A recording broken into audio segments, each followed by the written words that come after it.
गजाननं भूतगणादिसेवितं कपित्थजम्बूफलचारुभक्षणम् उमासुतं शोकविनाशकारणं नमामि विघ्नेश्वरपादपङ्कजम्। गुरुर्ब्रह्मा गुरुर्विष्णु गुरुर्देवो महेश्वरः गुरुर्साक्षात् परब्रह्म तस्मै श्री गुरवे नमः। करारविन्देन परारविन्दं मुखारविन्दे विनिवेशयन्तम् वटस्य पतरस्य पुटे शयानं बालं मुकुन्दं मनसा स्मरामि। सच्चिदानन्दरूपाय विश्वोत्पत्त्यादिहेतवे तापत्रयविनाशाय श्रीकृष्णाय वयं नमः। कृष्णाय वासुदेवाय हरये परमात्मने प्रणतक्लेशनाशाय गोविन्दाय नमो नमः। श्री राधे गौरी स्वामिनी मैं राधे को दासी जन्म जन्म होए जीवियो श्री वृंदावन को। श्री राधा रानी चरण बंदों बारंबार जाकी कृपा की मूर्ति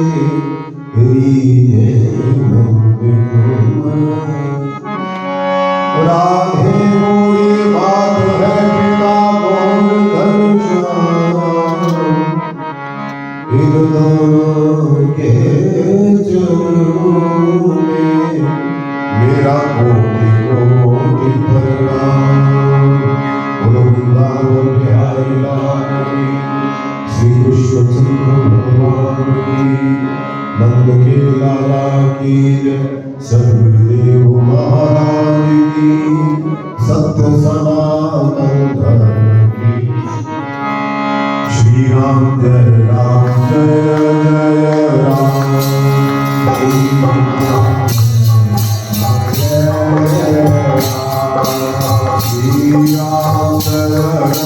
जय राम श्री राम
Oh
Rah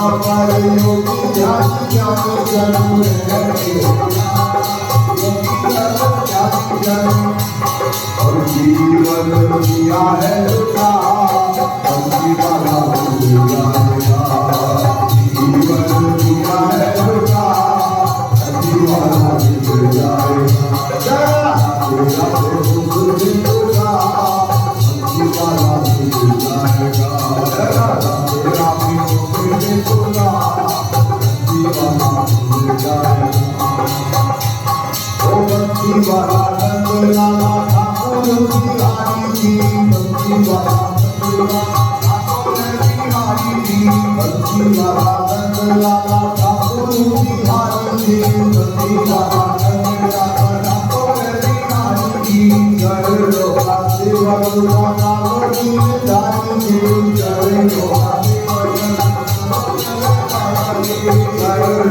सेवा गुरुना लोगी दानी जी कर लो शरारी तुझे लगन लगा बंसी वाला भूल जाएगा शरारी तुझे लगन लगा बंसी वाला भूल जाएगा राधे राधे भूल दूंगा बंसी वाला भूल जाएगा राधे राधे भूल दूंगा बंसी वाला भूल जाएगा राधे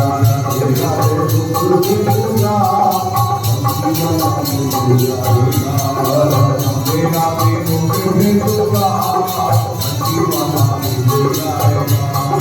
नहीं है बिहारी यहाँ ऐसा ना विचारो तुम नहीं है बिहारी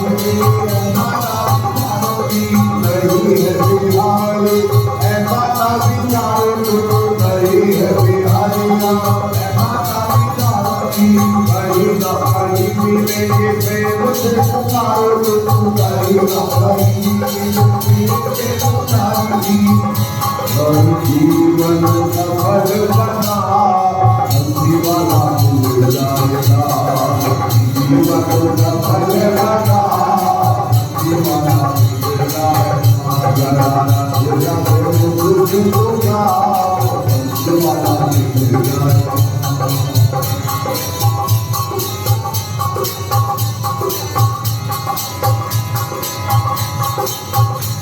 और कभी ना कभी होगा कदूषा प्यारे का कभी ना कभी होगा कदूषा प्यारे का दर्शन होगा प्राण आधार का दर्शन होगा प्राण प्यारे का दर्शन होगा प्राण आधार का दर्शन होगा प्राण आधार का छोड़ के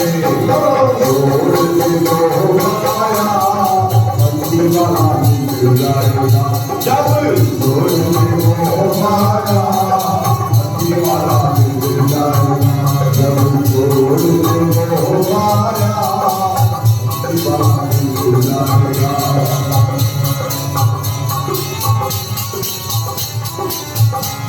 वो बंसी वाला मिल जाएगा बंसी वाला मिल जाएगा वो हरा वाला मिल जाएगा हरा वाला मिल जाएगा जरा मेरा तेरे लगा बंसी वाला मिल जाएगा मेरा तेरे लगा बंसी वाला मिल जाएगा जरा मेरा तेरे लगा बंसी वाला मिल जाएगा मेरा बंसी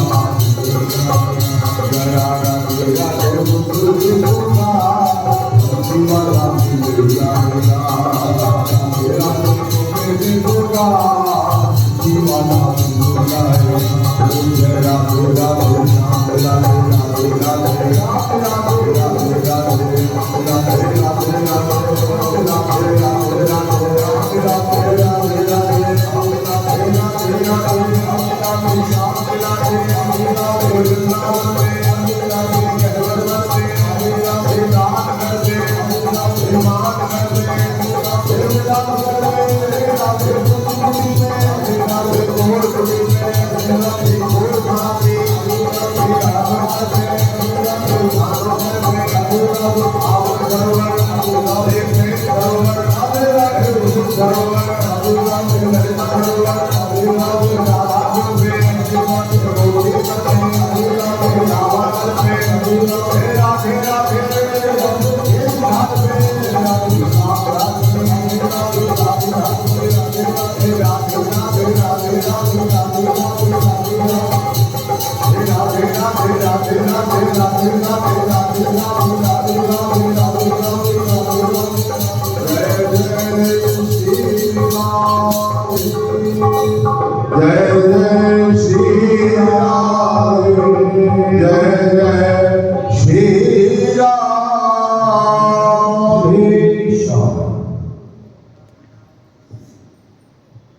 अकारण करुणा वरमालय दीनबंधु दीनानाथ परात्पर पूर्ण ब्रह्म परमेश्वर सच्चिदानंद सांतरांग सड़गुण षड़गुणैश्वर्य संपन्न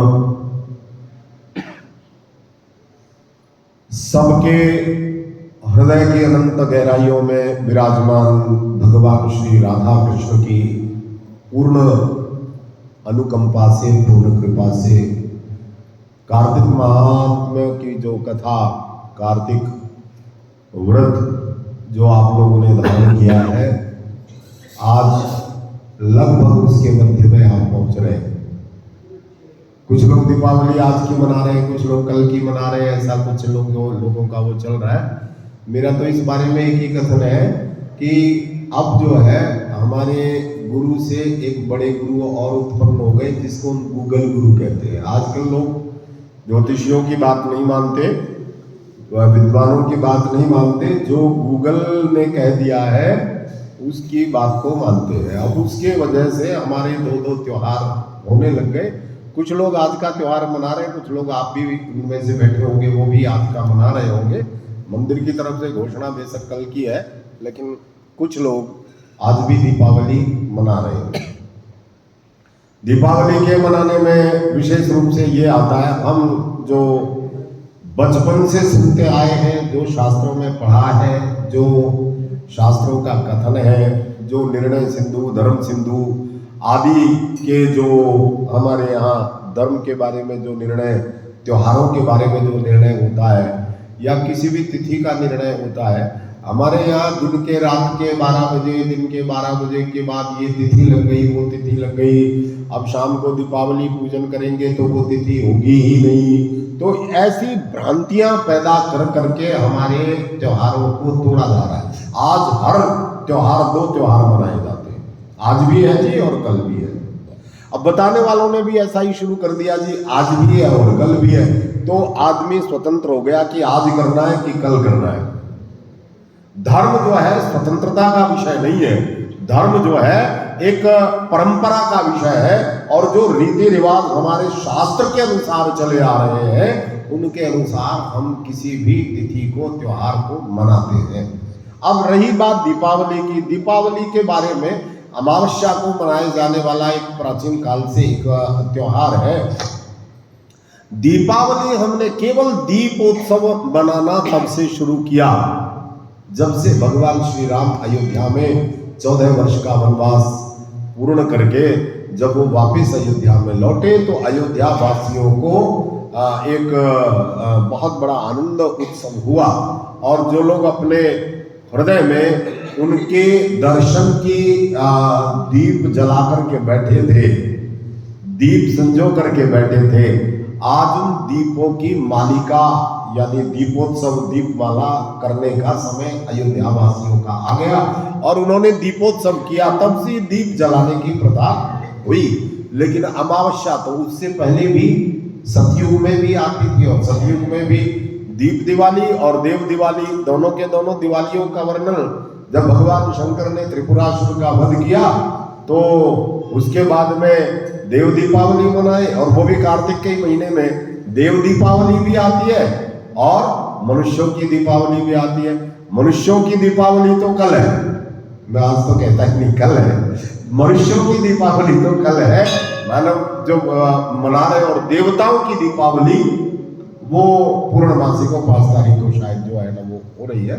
तो ये जो दीपावली का त्योहार है, अमावस्या तो उससे पहले भी रही, यानी कि भगवान श्री राम तो त्रेता युग में अयोध्या लौट करके आए। लेकिन अमावस्या तो जब से सृष्टि का निर्माण हुआ, जब से हमने कालखंड की गणना शुरू कर दी, तो हमने एक सूक्ष्म काल की गणना कर करके हमने जो है एक जैसे सेकंड से मिनट बनाया, मिनट से हमने घंटा बनाया, घंटे से हमने 24 घंटे का दिन रात बना दिया। 7 दिन जब जो है ना वो व्यतीत हो गए 24 घंटे के मिला करके, तो सप्ताह बनाया, 2 सप्ताह का एक पक्ष बना दिया और 4 पक्षों का एक मास बनाया, 12 महीनों का एक संवत्सर बनाया, वर्ष बनाया, और फिर वर्षों के अलग अलग कालखंड बना करके तो जो संवत्सर का निर्माण हुआ उसमें पूर्ण तिथि अमावस्या को माना गया और पूर्णमासी को 15 दिन के बाद में जो है ना मास का बीच का जो हमारे यहाँ इस विषय में अलग अलग बातें हैं।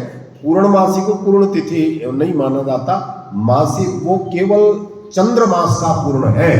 हमारे यहाँ मासों के भी अलग अलग जो है वो आते हैं कि हम चंद्रमास मनाएं, सौर मास मनाएं, कुछ लोग सूर्य से मास मानते हैं, जिनको कि संक्रांति से मास का आरंभ कर दें। हमारे पंजाब आदि प्रांत में, कुछ उत्तर प्रदेश का, राजस्थान के कुछ खंडों में पूर्णमासी के ज्यादा जो है संक्रांति का सौर मास जो है ना वो मानते हैं। सौर मास जो है वो 365 दिन का एक वर्ष होता है और चंद्रमास 348 दिन का लगभग एक वर्ष, 58 दिन का लगभग एक वर्ष होता है। तो उसमें कुछ जो अंतर आता रहता है, वो अंतर धीरे धीरे 3 वर्ष के बाद में वो पूरा का पूरा 30 दिन का, वो 28 से 30 दिन का वो समय हो जाता है। और जब वो समय होता है तो उस समय हम अधिक मास, पुरुषोत्तम मास जो है ना वो मनाते। सूर्य और चंद्रमास को बराबर करने के लिए वो जब 10-10 दिन का जो समय आता है और वो कम होता रहता है, उसको पूर्ण करने के लिए हमारे यहाँ पुरुषोत्तम मास की कितनी काल गणना, कितनी सूक्ष्म गणना है। हमारे यहाँ लोग कहते हैं कि जी आपके यहाँ तो पता ही नहीं लगता, कभी कहते हो अष्टमी क्षय हो गई और कभी कहते हैं नवमी 2 हो गई। तो मैं उन लोगों से पूछता हूँ भाई तुम बताओ फरवरी का महीना 28 का ही क्यों होता है? बोले जी वो लीप का होता है, वो 29 का हो जाता है और बाकी का 28 होता क्यों है? उसका कोई तो कारण होगा। ये आप लोगों ने हमारी काल गणना को देख करके बनाया, क्योंकि तुम्हारे वर्ष के दिन पूरे नहीं होते थे या अधिक हो रहे थे, तो वो अधिक के चक्कर में तुमने फरवरी के और एक महीना तुमने 31 का कर दिया और एक महीना 30 का किया। वो वहां भी ऐसा ही रहा है, लेकिन आक्षेप जो है ना वो हमारे काल गणना पर करते हैं। हमारी काल गणना कितनी सटीक गणना है। आप अष्टमी तिथि को देखेंगे कि जो कृष्ण अष्टमी है, वो कृष्ण अष्टमी को आधी रात के समय में चंद्रमा अस्त हो जाएगा और अमावस्या को चंद्रमा निकलेगा ही नहीं। जिस दिन अमावस्या होगी उस दिन चंद्रमा नहीं निकलेगा। जो शुक्ल अष्टमी आएगी उसको आधी रात को सही 12 बजे चंद्रमा उदय हो जाएगा और जो पूर्णमासी आएगी उस पूर्णमासी को पूर्ण चंद्र होगा, पूरी रात का जो है वो चंद्रमा के दर्शन हो जाएंगे। तो इस तरह से जो है हमारे यहाँ काल गणना का जो है ना वो निर्माण चंद्रमा को देख करके किया गया।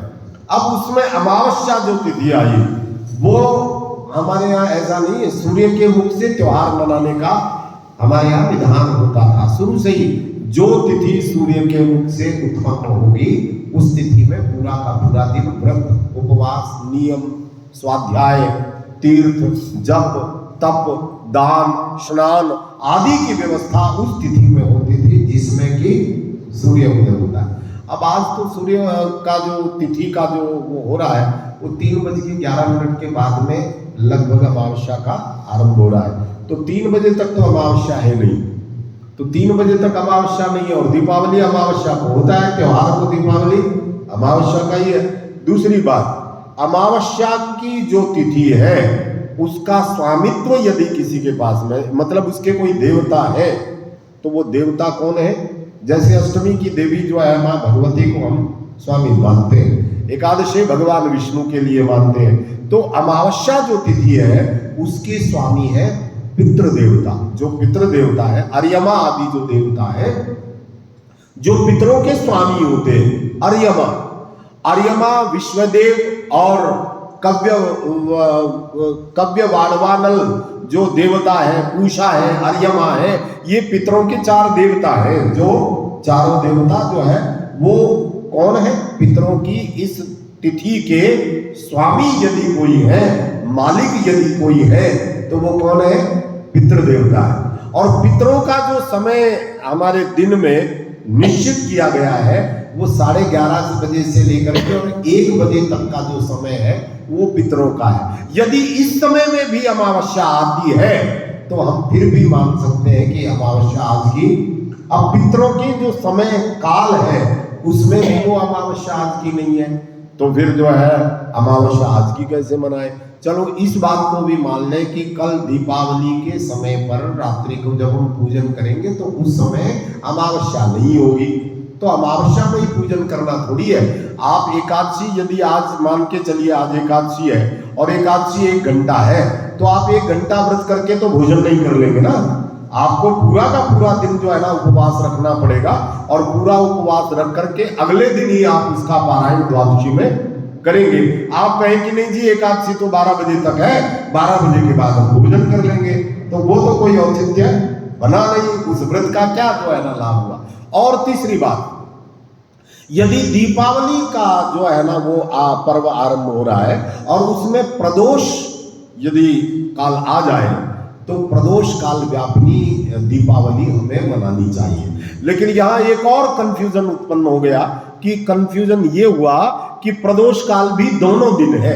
आज 3:11 के बाद में जब अमावस्या लग रही है तो उसमें भी प्रदोष काल आ रहा है, और जब कल अमावस्या समाप्त होगी उस समय में भी प्रदोष काल लग रहा है। तो फिर क्या करें? बोले जी फिर तो हम ठीक है कि हमें आज भी मना लेनी चाहिए और कल भी मना लेनी चाहिए।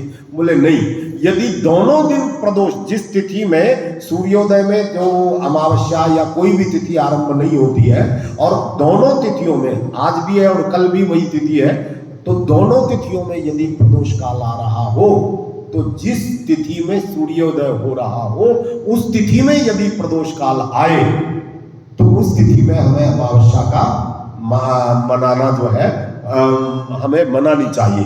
तो आज का जो प्रदोष है वो सूर्य मुख से प्रदोष आज नहीं आ रहा है, तो आज का जो प्रदोष है वो सूर्य मुख से ना आकर के कल का जो प्रदोष होगा वो सूर्य मुख से आरंभ होगा, इसलिए कल का प्रदोष ही मान्य होगा। इस आधार पर जो है जिन लोगों ने 21 तारीख की अमावस्या मनाई या दीपावली पूजन का उन्होंने वो रखा, वो उस शास्त्र का तो ये संदर्भ है। अब कुछ लोगों ने वो आज की मना ली। अब मैं क्या कह सकता हूँ इस विषय में? हम गलत और ठीक तो किसी को निर्णय नहीं देते, लेकिन शास्त्र का जो निर्णय है, क्योंकि हम या गलत या ठीक नहीं होते, सब अपनी अपनी जगह ठीक हो सकते हैं, गलत हो सकते हैं, लेकिन शास्त्र जो है उसको हम सही और गलत का निर्णय शास्त्र के ऊपर छोड़ते हैं। और शास्त्र ये कहते, धर्म सिंधु आदि ये कहते, और बड़े बड़े संतों को स्वामी अवधेशानंद जी महाराज जो जूना अखाड़ा के अध्यक्ष है और राष्ट्रीय संत जो सभा है उसके अध्यक्ष, उनके भी द्वारा ये कहा गया कि दीपावली 21 तारीख को मनाई जाएगी। तो अलग अलग जो है ना सिद्धांत है, और इन सिद्धांतों को देखते हुए हमें 21 तारीख की दीपावली और 22 तारीख का भैया अन्नकूट और 23 तारीख को भैया का निर्धारण किया गया है। बोलो कार्तिक मास महात्म्यों की जय, बोलो वृंदावन बिहारी लाल की जय, बोलो नंद के लाला की जय, बोलो सदगुरुदेव भगवान की जय। प्रथु ने कहा कि महाराज आपने कार्तिक मास में व्रत करने वाले मनुष्यों को प्राप्त होने वाले श्रेष्ठ फल को बताया। अब आप कृपा करके प्राचीन काल में जो तुलसी का महात्म्य वर्णन है उसका आप हमें वर्णन सुनाइए। नारद जी बोले कि हे राजन, पूर्व काल में सह्याद्री पर्वत पर प्रदेश में करवीरपुर नामक एक गांव में धर्मदत्त नाम का एक ब्राह्मण रहा करता था। वह विष्णु का व्रत करने वाला, विष्णु की पूजा में रत रहने वाला, द्वादशाक्षर मंत्र का जप करने वाला और अतिथियों का बहुत प्रिय था। अतिथि सेवा किया करता था। वह मित्रों तथा अपने ही ग्रामवासियों को अतिथि नहीं मानता था, परंतु यदि कभी किसी अद्भुत बिना देखे हुए पूज्य व्यक्ति को देखता तो तुरंत उसकी सेवा में जाकर के उपस्थित हो जाता था। फिर चाहे वह कोई भी हो, चोर हो, चंडाल हो, शत्रु हो, मित्र हो या कोई भी क्यों ना हो, अतिथि जिसके घर से निराश लौटता है वह वहां अपने पापों को छोड़ जाता है तथा उसके जो गृहवासी है उसके पुण्यों को ले जाता है। यदि आपने थोड़ा सा दे करके उसको कुछ भी दे दिया तो ठीक है, नहीं देते तो वो उसके पुण्यों को ले जाता है, पापों को छोड़ जाता है। जो व्यक्ति अपने घर में आए हुए अतिथि का आदर सत्कार करता है उसे निश्चित ही बैल सहित 100 गायों के दान का फल प्राप्त होता है। एक बार कार्तिक मास में हरि जागरण हेतु धर्मदत्त ब्राह्मण कुछ देर रात बाकी रहते भगवान विष्णु के मंदिर को चला गया। समय कुछ जैसे ब्रह्म मुहूर्त का समय, उससे पूर्व ही एक दिन आंख खुल गई और वो अपने ठाकुर जी के दर्शनार्थ मंदिर में चला गया। तो वहां उसने भयंकर नाद करती हुई मार्ग में एक राक्षसी को देखा। वह टेढ़े दांतों वाली, लपलपाती जीभ वाली, लाल आंखों वाली, वस्त्रहीन सूखे शरीर वाली, लंबे लंबे होठों वाली तथा घर घर शब्द को करने वाली थी। उस समय भय के कारण कंपित शरीर वाले धर्मदत्त ने हरि नाम का स्मरण करते हुए उसके ऊपर तुलसी दल युक्त गंगा जल का छींटा लगा दिया। अब पूजा सामग्री का स्पर्श होते ही उस राक्षसी के पाप नष्ट हो गए और उसको अपने पूर्व जन्म की स्मृति हो आई। उसने ब्राह्मण को दंडवत प्रणाम किया और अपना वृतांत उसको कह सुनाया। ब्राह्मण के सामने नतमस्तक होकर के बैठ गई और कलहा अपनी ही भाषा में कहने लगी कि महाराज, पूर्व जन्मों के कारण मुझे ये दशा प्राप्त हुई है।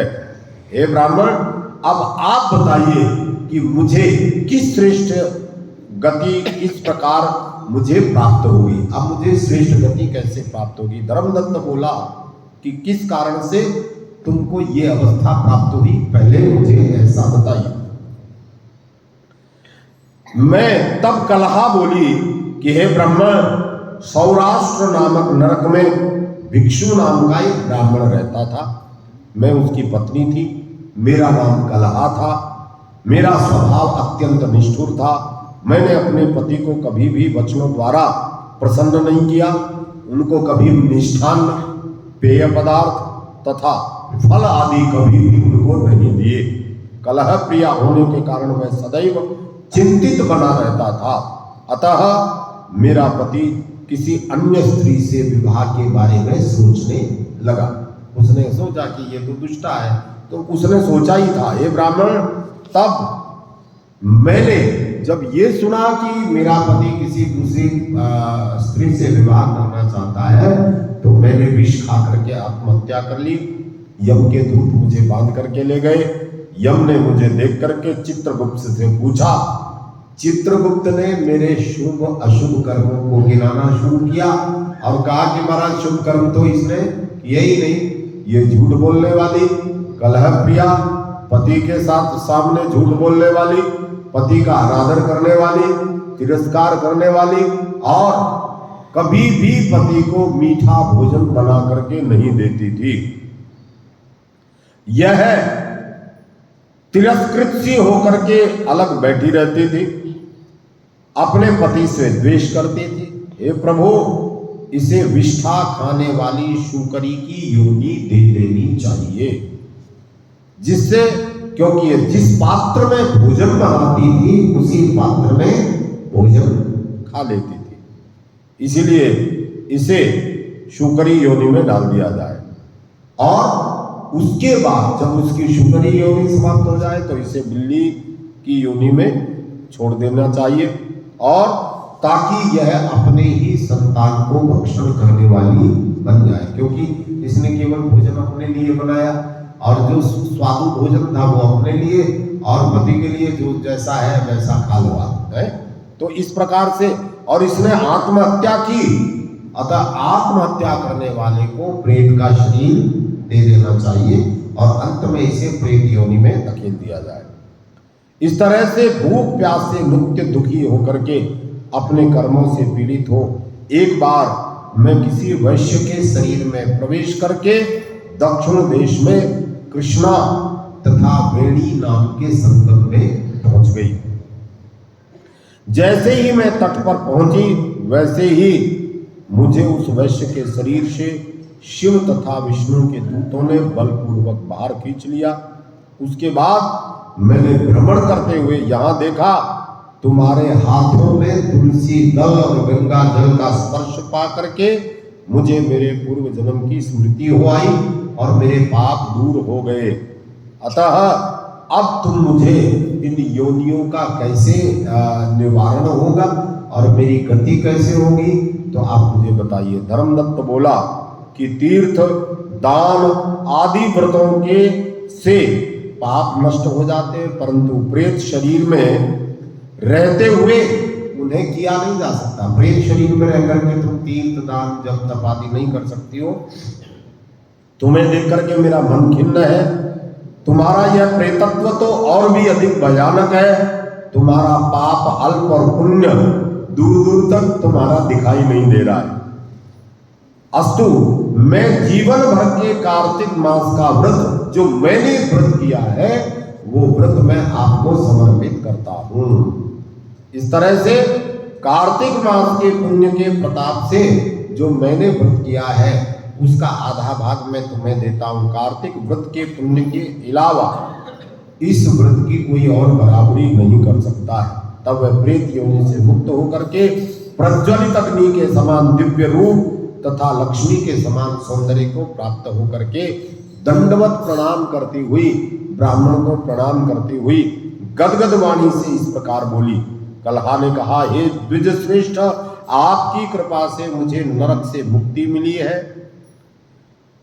उसी समय नारद जी बोले कि इस प्रकार वह ब्राह्मण से कह ही रही थी, इतनी देर में एक दिव्य विमान आया और उसमें विष्णु पार्षद बैठे हुए थे।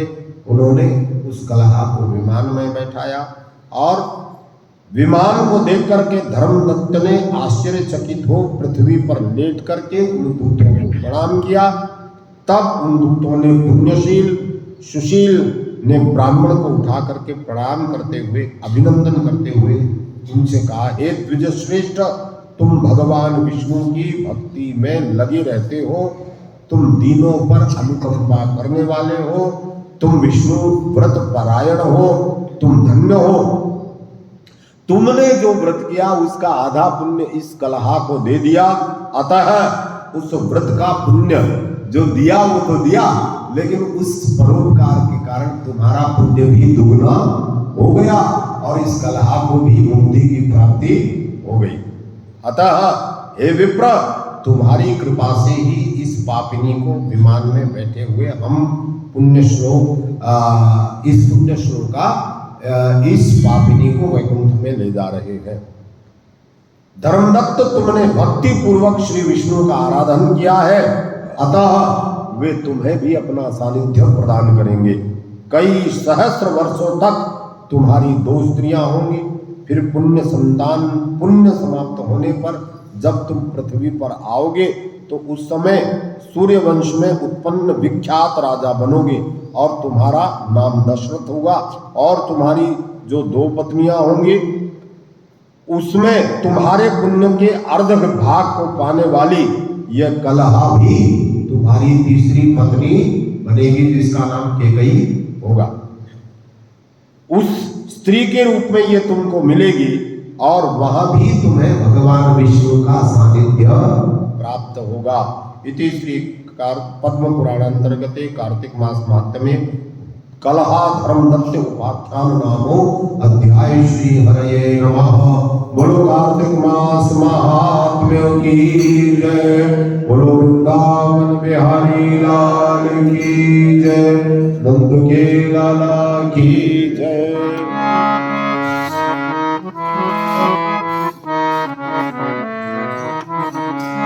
और गाता रहूं मैं गाता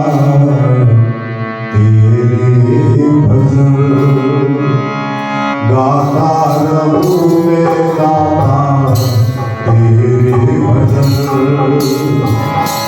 करता रहूं मैं, करता रहूं मैं, तू भी हो नमन, गाता रहूं मैं गाता तेरे भजन, गाता रहूं मैं गाता तेरे भजन। चरणों में तेरे मैं सिर को झुकाऊं, चरणों में तेरे मैं सिर को झुकाऊं, सेवा में अपना जीवन लगाऊं, सेवा में अपना जीवन लगाऊं, ऐसी लगा दो, ऐसी लगा दो मेरी लगन, गाता रहूं मैं गाता तेरे भजन, गाता रहूं गाता तेरे भजन,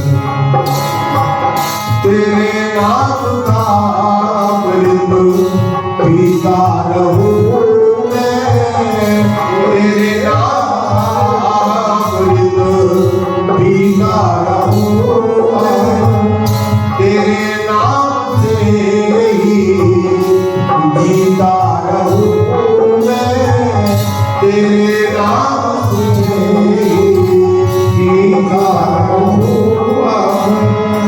एक आरज़ू है, एक आरज़ू है मेरी पकड़ू चरण, गाता रहूं मैं गाता तेरे भजन,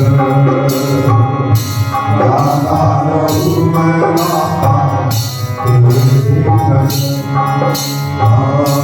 गाता रहूं मैं गाता तेरे भजन, गाता रहूं मैं गाता तेरे भजन। अमर नाम की में ज्योति जगा दो, अमर नाम की मन में ज्योति जगा दो, जीवन के तेरे अंधेरे मिटा दो, जीवन के तेरे अंधेरे मिटा दो, ऐसी लगा दो, ऐसी लगा दो मेरी लगन, गाता रहूं मैं गाता तेरे भजन, गाता रहूं मैं गाता तेरे भजन, जपा कर एक नाम, जपा कर एक नाम,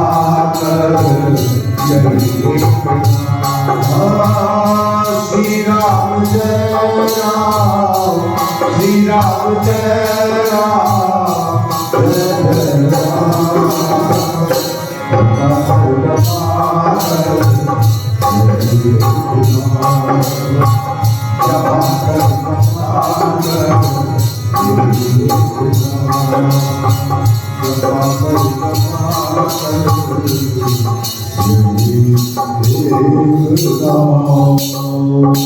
वृंदावन बिहारी लाल की जय, वृंद लाला की जय, सदगुरुदेव महाराज की जय, सत्य सनातन धर्म। कार्तिक व्रत हो गया, कार्तिक व्रत जो चल रहा है भगवान श्री राधा कृष्ण का ये मास, ऐसे ही एक मन में विचार आया था कि कार्तिक के तुरंत बाद 8 दिन की ब्रज 84 कोस यात्रा एक लेकर के बांधवगढ़ से चल रहे हैं। जो ब्रज के जो बहुल वन है, नंदन वन है, महावीर वन है, दो मिलन वन है, संकेत वन है, ये सब दर्शन ठाकुर जी के जितने भी बड़े छोटे मंदिर हैं 84 कोस की यात्रा के, तो वो 8 दिन की यात्रा रहेगी और विश्राम की व्यवस्था रहेगी। और रात्रि के समय जब मंदिर लौट करके आ जाएंगे दर्शन करके लगभग 6 बजे से 8, साढ़े 8, 9 बजे तक श्रीमद् भागवत कथा का श्रवण आपको प्राप्त होगा।